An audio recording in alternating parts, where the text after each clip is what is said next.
HDFC bank ने बाजार के सेंटीमेंट किए खराब। कमजोर पहली तिमाही के अपडेट्स के बाद शेयर 4% से ज्यादा टूटा। बैंक निफ्टी करीब 700 पॉइंट नीचे।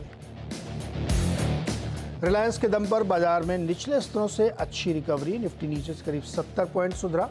आरआईएल पहुंचा दिन की ऊंचाई पर। मिड कैप शेयर्स में भी जबरदस्त एक्शन। फार्मा में लगातार छठे दिन तेजी। Nifty pharma index top gainer. Glenmark, Divis, Cipla 3% तक ऊपर। शिपिंग और डिफेंस शेयर्स में तेजी जारी। बीईएमएल 17% तेजी के साथ पहुंचा ऑल टाइम हाई पर। वहीं Bharat Dynamics, Cochin shipyard, Mazagon dock, garden reach भी नए शिखर पर। वैल्यू अनलॉकिंग के लिए रेमंड का बड़ा फैसला। रियल एस्टेट कारोबार को करेगी अलग। शेयर 10% तेजी के साथ पहुंचा लाइफ हाई पर। कंपनी के ग्रुप सीएफओ अमित अग्रवाल ने हमसे एक्सक्लूसिव बातचीत की और कहा अगले 3 साल में 4,500 करोड़ की आय का लक्ष्य।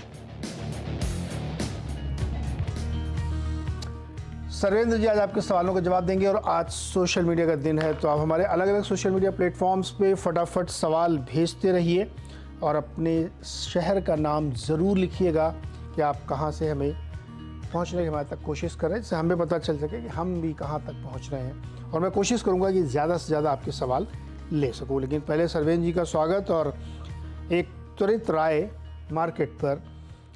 निचले स्तरों से रिकवरी तो है निफ्टी पे 50-52 पॉइंट अभी भी लेकिन लाल में है, लेकिन मिड कैप इंडेक्स 200 पॉइंट ऊपर। क्या लग रहा है बाजार में, क्या सेटअप बन रहा है? बहुत बहुत नमस्कार नीरज जी, दर्शकों को भी बहुत बहुत नमस्कार। आज थोड़ा गले के लिए माफी चाहूंगा, थोड़ा बैठा हुआ है।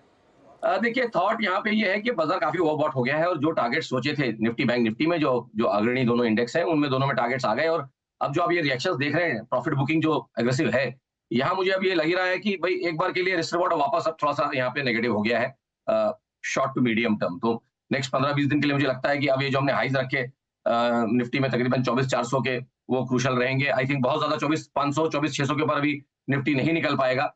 तो थॉट ये है कि भाई उछालों में थोड़ा बेचने की राय रहेगी अब यहाँ से। और आप नीचे में आप मान के चलेंगे कि भाई तकरीबन 23,500 23,200 के लेवल्स भी नीचे में तकरीबन यहाँ से आ सकते हैं। तो मेरा थॉट तो अभी है कि नेक्स्ट 10-12 दिन के लिए रिस्क रिवॉर्ड्स थोड़े नेगेटिव हो गए, निफ्टी के लिए भी, बैंक निफ्टी के लिए भी। बैंक निफ्टी भी मुझे लगता है कि 53,000 के लेवल्स के बहुत ज्यादा ऊपर जाना थोड़ा मुश्किल लग रहा है। वहां पे काफी 4-5 दिन सप्लाई रहा है और आज जो टर्न आया है, आज जो मोमेंटम ने साथ छोड़ा है, वहां लग रहा है कि यहाँ पे भी आपको तकरीबन 51,200 तक की जगह यहाँ बन गई है।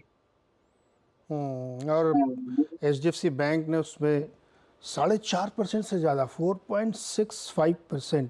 सर्वेंद्र जी मौका है क्या खरीदने का एचडीएफसी बैंक में? देखिए नीरज जी, मन तो मेरा भी बहुत था कि ये ब्रेकआउट कर ले। लास्ट शो में डिस्कस भी कर रहे थे। 2.5-3 साल हो गए, 1750 1760 के आसपास closing, monthly closings, weekly closings उसके ऊपर बहुत जा नहीं पा रही है। गया तो था एक दिन उसके ऊपर, अच्छा न्यूज आया, गैप अप हुआ, बट टिक नहीं पाया और उल्टा अब तो गैप डाउन करके नीचे गया है। तो काफी एक बेरिश पैटर्न जिसको हम बोलते हैं सेटअप, एक बेरिश आइलैंड गैप रिवर्सल जो है यहाँ बन गया है। तो मैं तो जब तक करंट हाईज नहीं निकलते तब तक इसमें छेड़छाड़ लॉन्ग साइड में नहीं करूंगा। मुझे लगता है कि जो लार्जर 3 साल का दायरा है उस पर स्टिक रहे। आई थिंक वो आराम से आपको पैसे कमा के दे रहा है। 1450 से लेकर 1750 की रेंज है। तीसरी या चौथी बार यहाँ से पलटा है और जब भी पलटता है यहाँ से तो 1450 जाता है और जब 1450 से पलटता है तो 1750 आता है। तो जब तक वो चल रहा है आराम से गेम, तब तक चलने दें। मुझे लगता है पॉसिबली हम पलटे हैं वापस 1450 के लिए। 3 साल का डेटा तो यही बोल रहा है। ओके, तो एचडीएफसी बैंक की ये तस्वीर बन रही है। चलिए अब सवाल की तरफ बढ़ते हैं और पहला सवाल है रुद्र सिंह का, जिन्होंने लिखा है कि आई एम इन उत्तर प्रदेश। काफ़ी बड़ा राज्य है वैसे वो। 2 सवाल हैं। एक तो कोल इंडिया, इन्होंने 290 पे खरीद रखा है 25 शेयर, और गेल खरीद रखा है 144 30 शेयर। गेल और कोल इंडिया में राय बताइए। देखिए कोल इंडिया में तो मेरी इनको राय रहेगी, काफी बढ़िया चल गया स्टॉक। वैसे स्टॉक अच्छा है। अब यहाँ पे थॉट यही है कि भी अगर आधा बांध लेंगे मुनाफा तो आधा तकरीबन इनका लाइफ लॉन्ग उसको छोड़ सकते हैं। दोबारा नीचे मेरे को लगता है लेने के मौके आपको 400-410 की रेंज में मिलने चाहिए। व्यू प्ले आउट होने में 3-6 महीने लग सकते हैं, बट मुझे लगता है कि एक बार 400-410 की तरफ आएगा, आपको दोबारा मिलेगा। तो आधी क्वांटिटी बुक करिए, आधे में आपका आधा मुनाफा बुक हो जाएगा और आपके जो शेयर्स हैं वो फ्री हो जाएंगे जो बचेंगे। और जहां तक रही गेल की बात, मुझे लगता है कि ठीक है, सेटअप्स अच्छे हैं। मुझे लग रहा है कि अभी थोड़ा क्रूड में भी और जगह बाकी है, तो मेरे हिसाब से यहाँ बने रहें। बट एक स्टॉप लॉस जरूर मेंटेन करके चले मुझे लगता है। तो 214 रुपए के आसपास, 214 रुपए 40 पैसे पे एक स्टॉप लॉस लगा के रखे और फिलहाल ट्रेड में नेक्स्ट 10-15 दिन बने रहे। ओके, विमल कुमार का सवाल, और इन्होंने इंडिया सीमेंट पे सवाल पूछा है। होल्ड कर रहे हैं ये 282 का प्राइस। जी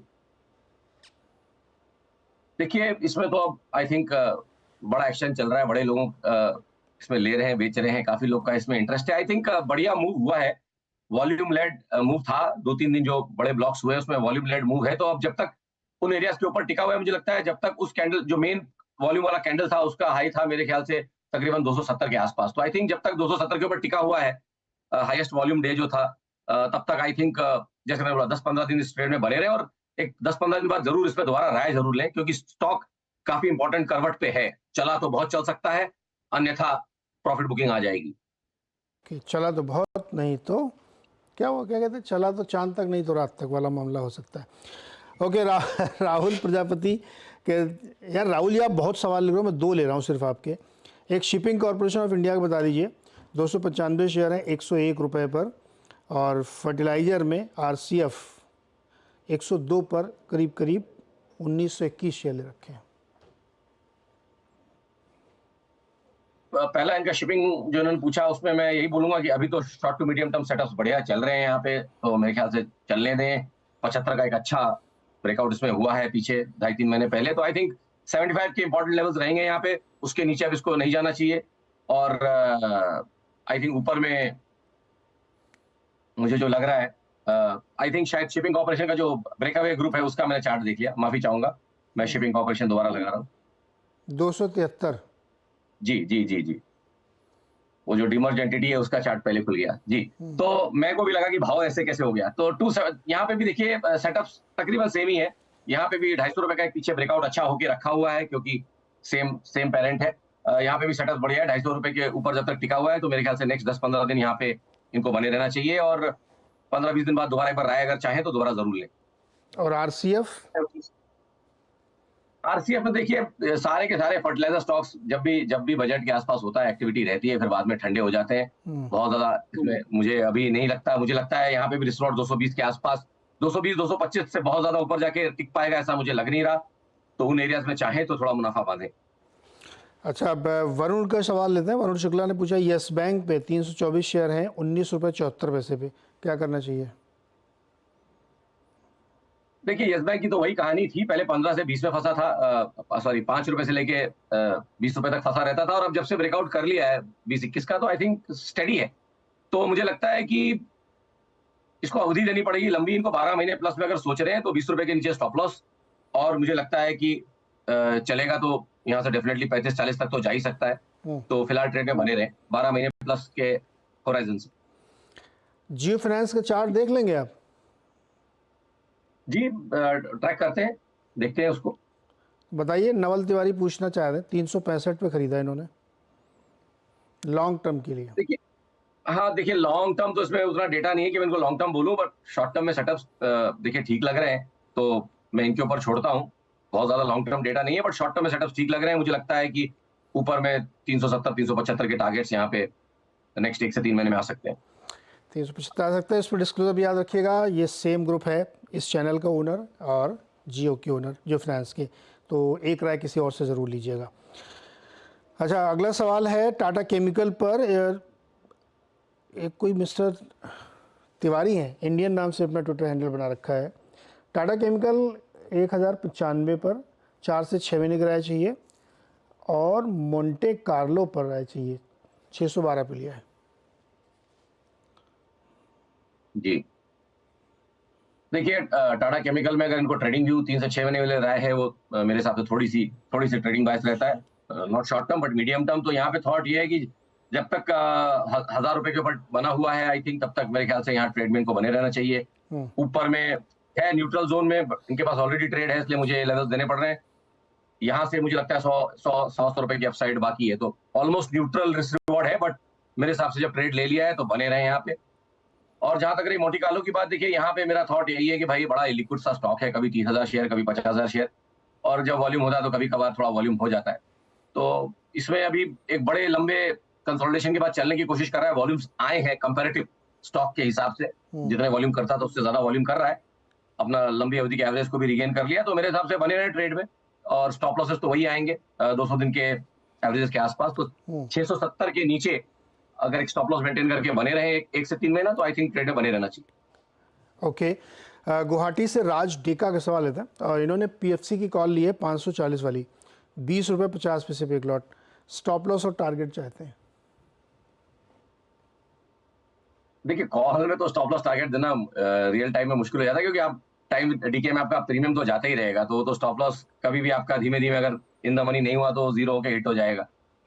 देखिए थॉट यहाँ पे ये है कि काफी ओवरबॉट स्टॉक है, और मुझे नहीं लगता कि मैं यहाँ से इसमें कॉल साइड से पार्टिसिपेट करना चाहूंगा, अन्यथा इसमें नया मोमेंटम डेवलप हो, जो कि एग्जिट पोल का हाई है। एग्जिट पोल के हाई के पास ये जा नहीं पा रहा है लास्ट 15-20 दिन से, उसके बियॉन्ड ब्रेकआउट नहीं हो रहा, तो आई थिंक 560 के बाहर निकलेगा तभी इसमें कुछ मोमेंटम बनेगा, नहीं तो ये 550 और 560 वाली स्ट्राइक इनकी जस्ट 540 वाली जो स्ट्राइक है may be just eight the money या स्लाइटली इन द मनी हो सकती है, बट इनका प्रीमियम इतना ज्यादा है कि 560 के ऊपर जाएगा जब तक, तभी तक इनके उसके बाद ही पैसे बनेंगे, उसके पहले नहीं बनेंगे। तो I think wait and watch है, चाहे तो एक हफ्ता वेट कर ले, बट मुझे नहीं लगता कि इनका स्ट्राइक इन द मनी होगा इस महीने में, अभी आसार कम लग रहे।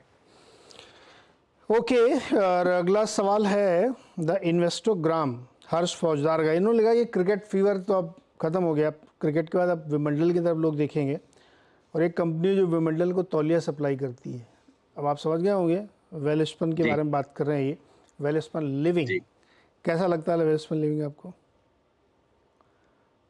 देखिए मिड कैप्स में बाहर रही है, ये भी चल रहा है, आई थिंक स्टॉक में बढ़िया मूव मोमेंटम रहा है पीछे, लेकिन क्या है कुछ आप देखेंगे पहले कुछ सर्किटों में चला, फिर सर्किटों में गिरा, इस ग्रुप में कई बार आपको उस तरह के सेटअप्स दिखेंगे, तो मेरे हिसाब से आई थिंक फिलहाल 135 140 पे अच्छे सपोर्ट्स हैं। मैं यहाँ 10 से 15 दिन जैसे मैंने बोला उस एंगल से बात कर रहा हूँ, आई थिंक 135 के आसपास अच्छे सपोर्ट्स हैं, अगर किसी के पास है तो 135 140 के आसपास सपोर्ट एरियाज पे ध्यान रखें, और ऊपर मुझे लगता है 165 170 के टारगेट्स यहाँ पे पॉसिबली आ सकते हैं।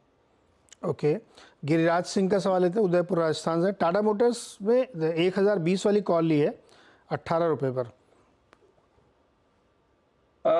देखिए यहाँ पे भी मुझे ऑटोज में मुझे लग रहा है कि जहाँ आउट परफॉर्मेंस रही है वहाँ थोड़े से नेगेटिव सरप्राइजेस आ सकते हैं, और टाटा मोटर्स के केस में मुझे लग रहा है कि लास्ट 1.5 महीने का जब सेटअप देखता हूँ तो बहुत ज्यादा 1000 के ऊपर निकल नहीं पा रहा है, तो थॉट इनका मेरा यहाँ पे भी यही है कि अभी मुझे नहीं लग रहा फिलहाल करंट सेटअप्स देख के 2-3-4 दिन में अगर ये सीन चेंज होता है क्योंकि इनका ट्रेडिंग कॉल है तो एक अलग बात है, but as of now as of today मुझे नहीं लगता कि इनकी strike at the money in the money आ पाएगी, उस तरह के पैटर्न अभी नहीं है, तो मेरी राय तो रहेगी कि या तो टाइट स्टॉप लॉस लगा ले या कहीं उछालों में निकलने की कोशिश करें।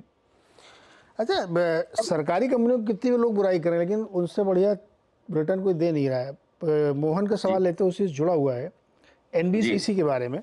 98 रुपये पे इन्होंने खरीदा, 1000 शेयर है, 3 साल और रोक सकते, कोई चिंता नहीं है इनको। और एनबीसीसी का बड़ा चार्ट दिखाइए 2 साल वाला, क्या चला है स्टॉक को, मतलब सॉलिड रैली इसमें बनी है। हालांकि सिर्फ यही नहीं है, डिफेंस वाले तो इनके भी बाप हैं, इतनी भयंकर रैली उसमें बनी है। देखिए कितना है, 2 साल में 550% की रैली जी, 190 पहुंच गया इनके भाव, 90 से 190 हो गया, और कह रहे हैं और रोकेंगे 2-3 साल। कैसा लगता है आपको ये? नहीं देखिए लॉन्ग टर्म रुकना चाहेंगे और उस तरह से है तो समझ के चलें कि जब उतना लंबा अवधि लेते हैं तो एक 25-30% या कभी कभी 40% के ड्रॉडाउन भी इनको झेलने के लिए इनको रेडी रहना चाहिए। जब उस तरह का आप दायरा बनाते हैं 3 साल इज वेरी लॉन्ग टाइम, क्योंकि ये मत भूलिए कि जब ये 2017 में टॉप आउट हुआ था उस समय इसका भाव तकरीबन 145 वाला शेयर नीचे में 14 रुपए बिका है, तो ये उस कैटेगरी का शेयर है कि इतना डार्लिंग था एक जमाने में कि पहले लोग फंस गए, अब फिर से चल रहा है। तो जब हम इसको 25-30 में 40 में आइडेंटिफाई करके बोलते थे कि अब ये लेना चाहिए तब किसी की हिम्मत नहीं थी, अब जब चल रहा है तो सब ले रहे हैं। बट यस, क्योंकि 2017 का हाई निकाला है तो मुझे भी इसके साथ कोई शिकायत नहीं है, 2017 का हाई इसने ताजा निकाला है इसी साल में। तो थॉट यही है कि भाई देखिए ट्रेड में आप बने रहेंगे और उन्हीं लेवल्स को आप ध्यान रखेंगे, 170 175 उन एरियाज में आप इनिशियली सपोर्ट जोड़ेंगे, और 2017 वाला जो हाई है 150 के आसपास वो अब इसका इंपॉर्टेंट मार्कर हो जाएगा गोइंग फॉरवर्ड 3 साल के हिसाब से इनको बोल रहा हूँ। तो जब तक 150 चला ही नहीं होता अगले 3 सालों में तब तक मुझे नहीं लगता कि इनको ट्रेड में कोई तकलीफ होगी, तो बने रहे, प्रॉफिट में ही रहेंगे। 150 बहुत इनके लिए इन द मनी हो जा रहा है, तो 148 के स्टॉप लॉस से चाहे तो बने रहे ट्रेड। सरविंद, रेमंड का शेयर कभी 293 में भी था क्या? कितने समय पहले की बात है ये? जी, मैं आवाज कर दी आपकी थोड़ी सी। कह रहा हूँ रेमंड का शेयर 293 रुपये में भी था क्या? मैं देख लेता हूँ सर। माय गॉड, था तो। इनका नाम है मोहिंदर काफी चले। ठाकुर। हाँ, रेमंड एक जमाने में कभी 40 रुपए का भी शेयर हुआ करता था, लेकिन इसका रिसेंट जो आप अभी हिस्ट्री यहाँ से पकड़ेंगे 2020 कोविड लो जो सबसे इंपॉर्टेंट है, उस हाँ। लो पे 210 रुपए का भाव था। 210 का लो रखा था इसने कोविड में। मोहिंदर ठाकुर ने 293 पे 160 रेमंड की खरीद रखे हैं। कह रहे हैं कि जी 50% तो मैंने अपनी कॉस्ट पहले ही निकाल ली थी जी और अब इनको एक शेयर रेमंड रियल्टी का अलग से मिलेगा जी और ये कह रहे हैं हम 3-4 साल और रुकेंगे। जी फैसला सही है इनका? जी बिल्कुल, आई थिंक इतना डीप इन द मनी है, प्लस शेयर्स इनके जिस तरह से इन्होंने बोले, इनके जो शेयर्स हैं वो फ्री वाले, कंपनी अच्छी है, इंडिया का लीडिंग ब्रांड है, तो आई थिंक बने रहना चाहिए। फ्री के शेयर्स में बने रहने में कभी कोई तकलीफ नहीं है, अगर आपकी कंपनी अच्छी है। कुछ ना कुछ आपको रिटर्न्स, मार्केट रिलेटेड रिटर्न्स तो आपको आते ही रहेंगे, 15-16% कैगर तो दे ही देगी लॉन्ग रन में आपको। एक रियल एस्टेट का शेयर भी इनको मिलेगा। 5th लार्जेस्ट कंपनी बन जाएगी MMRDA की, यानी मुंबई मेट्रोपॉलिटन रीजन की। तो होल्ड करिए सर, आपके लिए कोई प्रॉब्लम नहीं है महेंद्र जी। ठाकुर सुबोध मेरठ से हैं और इन्होंने हडको के 100 शेयर खरीदे 277 रुपये 59 पैसे पे। फेडरल बैंक के 50 शेयर खरीदे 150 रुपये 21 पैसे पर। रुकें या निकल जाएं? 31 जुलाई तक वेट करेंगे सिर्फ? काम बड़ा मुश्किल कर देते हैं जब एकदम से 31 जुलाई का डेडलाइन दे देते हैं। तो देखिए, तो एनबीसीसी का ही भाई है, ये दोनों साथ में चला करते थे जब हम इसको रेगुलरली, जब ये साथ में चलते थे, उसी तरह से लोग फंसे उसमें, बहुत पिसाई हुई, 2-3 साल चला नहीं और फिर सब चल रहे हैं। तो अगर आप इसको देखें तो हुडको भी तकरीबन 25-30 रुपए तक गया था और आज 300 रुपए के ऊपर है। तो मेरी राय तो रहेगी कि कैपिटल निकाल ले, प्रॉफिट के शेयर चाहे छोड़ना छोड़ दें, बट हुडको में डेफिनेटली थोड़ा प्रॉफिट बुक करें। फेडरल बैंक के केस में देखिए थोड़ा सा ये बैंक निफ्टी को आउट परफॉर्म कर रहा है, तो इसलिए मैं इसको इसको उसके पॉइंट्स दूंगा, इसको ब्राउनी पॉइंट्स मिलेंगे कि भाई अपने बेंचमार्क को अगर ये बीट कर रहा है और अभी फिलहाल चल रहा है तो चलने दीजिए। ट्रेलिंग स्टॉप लॉस का इसमें डेफिनेटली सहारा लेना चाहिए ऐसे सेटअप्स में, और मुझे लगता है कि एक 173 के नीचे का ट्रेलिंग स्टॉप लॉस लगाएंगे, आइडली ट्रिगर नहीं होना चाहिए नेक्स्ट 1 से 3 महीने में, और ऊपर में इनको शायद 200-210 के टारगेट्स भी आते हुए दिखेंगे। ओके। मनोज का सवाल लेते हैं, पूना से है ये, और ये कह रहे हैं कि क्या इंडिगो यानी इंटरग्लोब एविएशन को अपने पोर्टफोलियो में ऐड किया जा सकता है इस समय 3-4 साल के नज़रिए से? देखिए, कमोडिटी बहुत हाई बीटा प्ले है और क्रूड के साथ बहुत इसमें चैलेंजेस रहते हैं। अब बाकी लोगों का व्यू मुझे नहीं मालूम, लेकिन आपको मेरा क्रूड का व्यू मालूम है। 3 बार 4 बार से हम जब भी 72 वाला 100 और 100 का जिस दिन ब्रेकआउट हुआ उस दिन खतरा। तो बिल्ली की माँ तीन कितनी बार खैर बनाएगी, वैसी वाली बात है। 3 बार 100 से पलटा है और नीचे 7-8 बार 70-72 से पलटा है। तो मैं वेटेज वही दे रहा हूँ कि 70-72 ज्यादा इंपॉर्टेंट था इसके लिए और 100 ये निकाल लेगा। ठीक है, 12-18 महीने लगेंगे, बट उस तरह के सिनेरियोज बने तो आई थिंक इन सब कंपनियों के लिए तकलीफ आएगी। फिलहाल तो मेरा टारगेट है कि 100 की तरफ क्रूड जा रहा है और 72 नहीं तोड़ेगा। So let's see, I think मुझे मैं इसमें लॉन्ग टर्म में नहीं नहीं जाना चाहूंगा, क्योंकि मुझे लग रहा है कि इनके लिए आगे चैलेंजेस हैं। नेक्स्ट 12-18 महीने 24 महीने में बहुत चैलेंजेस है। क्रूड और सिल्वर दो ही बड़े एसेट क्लास ऐसे हैं जो 2008 के हाइस के नीचे हैं अभी, और उनका कैचअप बाकी है। तो इतने बड़ी चीजों को आप छोड़ नहीं सकते, ये कैचअप करेंगे, इसमें कोई शक शुबा नहीं है। तो सिल्वर 50 और क्रूड 145-40 उन एरियाज में जा सकता है। अभी तक उनको, बाकी पूरी बाजार दुनिया 2008 के हाई से कितना ऊपर है, बट ये दोनों अभी भी स्ट्रगल कर रहे हैं। गोल्ड भी लास्ट स्ट्रगल कर रहा था, गोल्ड भी निकल गया। तो अब इन दोनों की बारी है, जब ये दोनों चलेंगे, और जब ये दोनों चलते हैं तो हम हमारे डीलिंग रूम में बोलते हैं दोनों जंगली है, क्रूड और सिल्वर दोनों जंगली है। जब चलेंगे तो फिर मौका नहीं मिलेगा किसी को सौदा काटने का शॉर्ट साइड में। तो कृपया शॉर्ट ना करें, लॉन्ग रहने की कोशिश करें, स्पेशली गोल्ड सिल्वर में, और जिस दिन ब्रेकआउट होंगे बड़े तो बहुत बहुत पैसे बन सकते हैं। सबका साथ सबका विकास, तो इनका भी विकास ज़रूरी है भाई। अच्छा, सुमित जी मुंबई से है और इन्होंने टाटा टेक्नोलॉजी के शेयर खरीदे 1070 पर 100 शेयर, 2-3 साल रख सकते हैं। रिसेंट लिस्टिंग है, बहुत लंबा चार्ट नहीं होगा, लेकिन क्या राय बनती है आपकी इस पर?